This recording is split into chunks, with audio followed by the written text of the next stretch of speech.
बिस्मिल्लाहिर्रहमानिर्रहीम। अस्सलामु अलैकुम वरहमतुल्लाहि वबरकातुहू।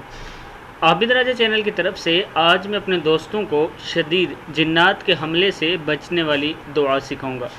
उससे पहले मैं अपने तमाम दोस्तों से गुजारिश करूंगा कि अगर आपने अभी तक मेरे चैनल आबिद राजा को सब्सक्राइब नहीं किया तो ज़रूर कर लें, ताकि डेली आप तक अच्छी वीडियो पहुँच सकें। तो हर नमाज के बाद आपने कम अज़ कम 3 मरतबा दुरूद शरीफ के साथ 3 मरतबा ये दुआ पढ़नी है।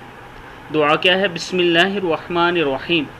अऊज़ु बिवजहिल्लाहिल अज़ीमिल्लज़ी लैसा शैउन अअज़मु मिन्हु व बिकलिमातिल्लाहित ताम्मातिल्लती।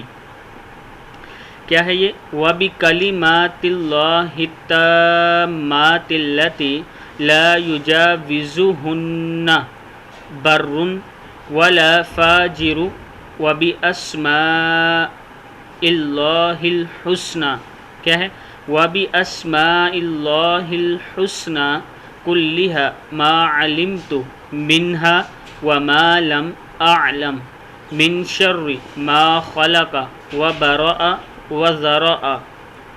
मैं अल्लाह के चेहरे की पनाह लेता हूँ जिससे अजीम कोई और चीज़ नहीं, और इसके मुकम्मल कलमात के साथ पनाह चाहता हूँ जिससे कोई नेक या बद आगे नहीं बढ़ सकता, और इस अल्लाह के तमाम अस्मा हुस्ना के साथ पनाह चाहता हूँ जिनको मैं जानता हूँ और जिनको मैं नहीं जानता, इस चीज़ के शर से जिसको इसने बनाया, पैदा किया और फैलाया। ये किताब का हवाला नीचे मौजूद है। आप दोस्तों से गुजारिश है कि इस दुआ को याद कर लें और हर नमाज के बाद ज़रूर पढ़ा करें और अपने ऊपर दम कर दिया करें। इंशाअल्लाह जिन्नात के असर से आप बच सकेंगे। इस वीडियो को भी आप दोस्तों ने आगे ज़रूर शेयर करना है। अस्सलामु अलैकुम वरहमतुल्लाहि वबरकातुहू।